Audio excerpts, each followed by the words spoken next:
Hi friends, welcome to எஸ்மா சமையல். இன்றைக்கி நம்மளோட சேனலில் நம்ம பார்க்க போகிற வீடியோ என்னென்னு பார்த்தீங்கன்னா, சூப்பரான ஹேர் ஃபாலை கண்ட்ரோல் பண்ணக்கூடிய ஆயில் ரெசிபி தாங்க பார்க்க போகிறோம். வாங்க, இதுக்கு தேவையான பொருட்களும் இது எந்த அளவுக்கு நமக்கு உடம்புக்கு குளிர்ச்சி தருதுங்கிறத பற்றியும் பார்த்துடலாம். முதல்ல நம்ம தேவையான பொருட்களை எடுத்துக்கலாங்க. அதை நான் ஒரு வீடியோவாக காட்டுறேன். என்னென்ன தேவைன்னு பார்த்துடலாம் வாங்க. இதுக்கு முதல்ல வேம்பலை பட்டை எடுத்துருக்குறோம். கூடவே ஜடாமாசி, ரோஸ்மேரி, மரிக்கொழுந்து இருக்குது இல்லைங்க, அது ஃப்ரெஷ்ஷாக கிடச்சா நீங்கள் ஃப்ரெஷ்ஷாக வாங்கிக்கோங்க. ஆவாரம் பூ, செம்பருத்தி பூ, செம்பருத்தி இலை, கற்பூரவல்லி இலை, துளசி, நீலி அவுரி பொடின்னு கடையில் விற்கும் பாருங்கள், நாட்டு மருந்து கடையில். அதே போல் கரிசலாங்கண்ணி, வெள்ளை கரிசலாங்கண்ணி பொடி, கருஞ்சீரகம், இது பார்த்திங்கன்னா வெட்டி வேறு, வேப்பலை, அதுக்கப்புறமா கருவேப்பிலை, கத்தாழை எடுத்து வச்சுக்கலாங்க. அதுக்கப்புறமா மருதாணி எடுத்து வச்சுக்கலாம். கூடவே ரோஜாப்பூ இதழ்கள் எடுத்து வச்சுக்கலாம். இது சம்பங்கி விதை அப்படின்னு கேட்டிங்கன்னா நாட்டு மருந்து கடையில் கிடைக்குங்க. நல்லா குளிர்ச்சி தரக்கூடியது. இது பெருநெல்லிக்காய். இது எல்லாமே எடுத்து வச்சுக்கலாம். இதுக்கப்புறமா சின்ன வெங்காயம் எடுத்துக்கோங்க. ஒரு கைப்பிடி அளவுக்கும் எடுத்து வச்சுக்கோங்க போதும். இதுக்கப்புறமா கொஞ்சமாக மிளகு, 2 டேபிள் ஸ்பூன் அளவுக்கு வெந்தயம், தேவைப்பட அளவுக்கு பெரிய வெங்காயத்தோட தோலை நீக்கிட்டு அதையும் எடுத்து வச்சுக்கிறோம். இது எல்லாமே நம்ம அளவுக்காக கொஞ்சம் எல்லாம் எடுத்து வச்சுருக்கோங்க. இது நம்ம அளவு பார்த்திங்கன்னா கைப்பிடி அளவில் போட்டிருப்போம். அது வீடியோவில் பார்த்துடலாம். இப்போ முதல்ல மிக்ஸி ஜாரில் சம்பங்கி விதை போட்டுக்கலாங்க. இது கூடவே நம்ம எடுத்து வச்சுருந்த வெந்தயத்தையும் சேர்த்துக்கலாம். இது ரெண்டையுமே நல்லா பவுடராக ஆகிற வரைக்கும் மிக்ஸி ஜாரில் போட்டுட்டு அரைச்சிட்டு எடுத்துகிட்டு வந்துடலாம். இது மாதிரி மிக்ஸி ஜாரில் போட்டு எடுத்துகிட்டு வந்ததுக்கப்புறமா ஒரு கிண்ணியில் மாற்றி காட்டுறேன் பாருங்கள். இப்போ கையில் தொட்டு பார்த்திங்கன்னா நல்லா அரைஞ்சி வந்திருக்குது. இதை நம்ம இப்போது ஒரு துணியில் போட்டு நல்லா மூட்டை மாதிரி கட்டிக்கலாம். எதுக்காக அப்படின்னா, நம்ம எண்ணெயில் காய்ச்சும் போது சில நேரம் நமக்கு கருகிற கூட வாய்ப்பு இருக்குதுங்க. அதனால் நம்ம போல் துணியில் நல்லா மூட்டையாக கட்டிட்டு யூஸ் பண்ணும்போது நமக்கு அந்த கருகாமல் இருக்கும். இப்போது நம்ம நீலி அவுரி பொடியும் கரிசலாங்கண்ணி பொடி ரெண்டையும் எடுத்து வச்சுருந்தோம் இல்லைங்களா, அதில் பாதி பாதி அளவுக்கு எடுத்துக்கலாம். அதையும் இதே போல் மூட்டையில் கட்டி எடுத்துக்கலாம். இதுவுமே கூட கருகாமல் இருக்கிறதுக்காக தான் நம்ம இந்த மாதிரி செய்கிறோம். ரெண்டையுமே நீங்கள் சம அளவில் எடுத்துகிட்டு நல்லா இது மாதிரி மூட்டையில் கட்டிக்கோங்க. இப்படி நம்ம கட்டும்போது நமக்கு எண்ணெயில் தீயாமல் இருக்கும். நம்ம எண்ணெய் வடிக்கும்போது இந்த மாதிரி கசண்டாக வராமல் இருக்கும். இது பார்த்திங்கன்னா வேம்பலை பட்டையோட பவுடருங்க. நம்ம வேம்பலை பட்டை வாங்கும்போது சில நேரம் நமக்கு அடியில் இந்த மாதிரி பவுடர் மாதிரி இருக்கும். அதெல்லாம் வேஸ்ட்டு பண்ணாமல் நம்ம இதுலேயே போட்டு கட்டிக்கலாம்.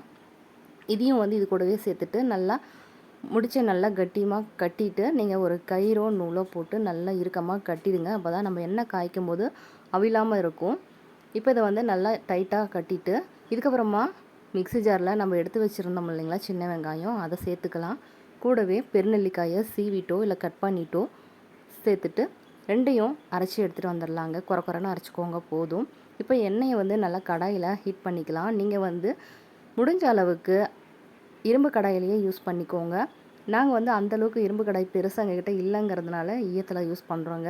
இப்போது தேங்காய் எண்ணெய் பார்த்திங்கன்னா நல்லா ஒரு 5 லிட்டர் அளவுக்கு எடுத்துக்கலாம்.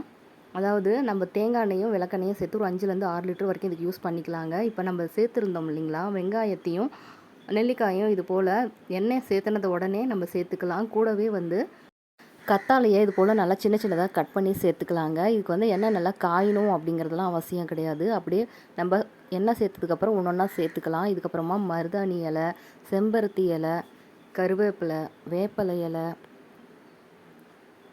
இது பார்த்திங்கன்னா நமக்கு ஃப்ரெஷ்ஷாக கிடச்சிது, அதனால் ஃப்ரெஷ்ஷாகவே சேர்த்துருக்குறோம். செம்பருத்தி பூ நீங்கள் காய்ஞ்சது கிடச்சா கூட சேர்த்துக்கலாங்க. மருதாணி இலையும் சேர்த்துருக்குறோம். மருதாணி இலை நேற்று சாயங்காலமே பிச்சிட்டோம் அப்படிங்கிறதுனால கொஞ்சம் கலர் மாறி இருக்குது, அவ்வளோதான். வேப்பலையும் இது கூடவே சேர்த்துக்கோங்க. எல்லாத்தையும் சேர்த்துனதுக்கப்புறமா இதெல்லாம் நல்லா நமக்கு பொறுன்னு வந்துடணும். அது வரைக்கும் நம்ம காய்ச்சணும். இப்போ இது கூட கற்பூரவல்லி, மீதம் இருந்த மருதாணி இலை, அதுக்கப்புறமா துளசி எல்லாமே சேர்த்துருக்குறோம். இது பாருங்கள், வேம்பலை பட்டை எல்லாமே ஒன்றா சேர்த்துக்கிட்டே தாங்க இருக்கிறோம். எதையுமே விட்டு வைக்கலை. ஜடாமாசி சேர்த்துட்ருக்குறாங்க. இது எல்லாமே குளிர்ச்சியான பொருள் தாங்க. நீங்கள் ஆயில் தடவும் போது பார்த்திங்கன்னா ஒரு 3வது நாள்லேயே நமக்கு அந்த ஹேர் ஃபால் கண்ட்ரோல் ஆகும். இது ரோஸ்மேரி அப்புறமா ஆவாரம் பூ ரெண்டையும் சேர்த்துக்கிறோங்க. எங்களுக்கு இதெல்லாம் ஃப்ரெஷ்ஷாக கிடைக்கல அப்படிங்கிறதுனால நாங்கள் நாட்டு மருந்து கடையில் வாங்கிக்கிட்டோம்.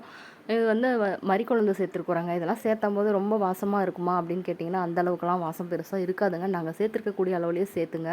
நாங்கள் வந்து வெட்டி வேரை வந்து கட் பண்ணி தாங்க போட்டிருக்கோம். அப்போ தான் அதோட எசன்ஸ் வந்து நமக்கு ஃபுல்லாகவும் கிடைக்கும். கூடவே நமக்கு வந்து ரொம்ப இடிப்படாமல் இருக்கும், அதாவது சிக்காமல் இருக்கும். ஏன்னா வெட்டி வேர் வந்து பெருசாக இருக்கும் இல்லைங்களா, அதனால்.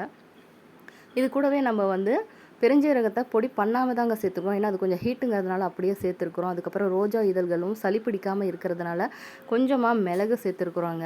மிளகெல்லாம் சேர்த்துட்டு கடைசியாக நம்ம வந்து வெங்காயத்தொல்லி இருக்குல்ல, அதையும் இது கூட சேர்த்துக்கலாம். எல்லாமே சேர்த்துட்டு நீங்கள் இந்த ஸ்டேஜில் தான் நம்ம எடுத்து வச்ச மூட்டைகளை இது கூட சேர்த்துறோம். அதாவது பவுடர் பண்ணி மூட்டை கட்டி வச்சுருந்தோம் இல்லைங்க, அதையும் இது சேர்த்துட்டு இதுக்கப்புறமா விளக்கெண்ணெய் சேர்த்துக்குறோம். நீங்கள் எந்த அளவுக்கு தேங்காய் எண்ணெய் எடுக்கிறீங்களோ அதில் பாதி அளவுக்கு விளக்கெண்ணெய் எடுக்கலாங்க, இல்லை பாதிக்கும் கம்மியாக எடுத்துக்கலாம்.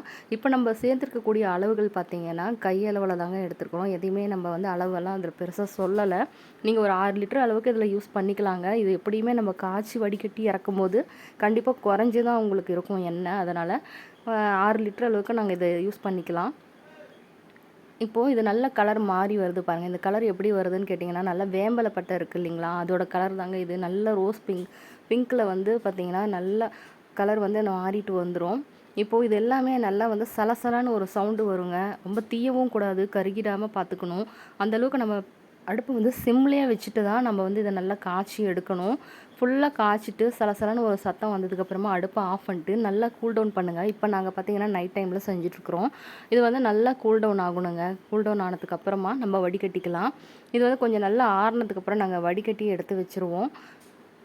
இது கொஞ்சம் நேரம் அப்படியே இருக்கட்டுங்க. இப்போ ஓரளவுக்கு நல்லா ஆறிடுச்சு. நாங்கள் அதுக்குள்ளே போய் சாப்பிட்டுட்டு எல்லாம் பாத்திரம்லாம் விளக்கி வச்சுட்டு வந்துட்டோம்னா பாருங்களேன், அந்தளவுக்கு நல்லா ஆறுனதுக்கப்புறமா இப்போ இது வந்து நல்லா வடிகட்ட போகிறோம். அதாவது அடியில் ஒரு பாத்திரம், மேலே வந்து ஓட்டை பாத்திரம் இருந்ததுன்னா அதில் வந்து இந்த எல்லா பொருட்களையும் வந்து போட்டுக்கலாம். அடியில் வந்து அந்த ஓட்டை வழியாக அந்த மீதம் இருக்க எண்ணெய் வடிபட்டுக்கும் பாருங்கள். இந்த மாதிரி நாங்கள் எல்லாம் ஸ்டோர் பண்ணி வைக்கிறோம்.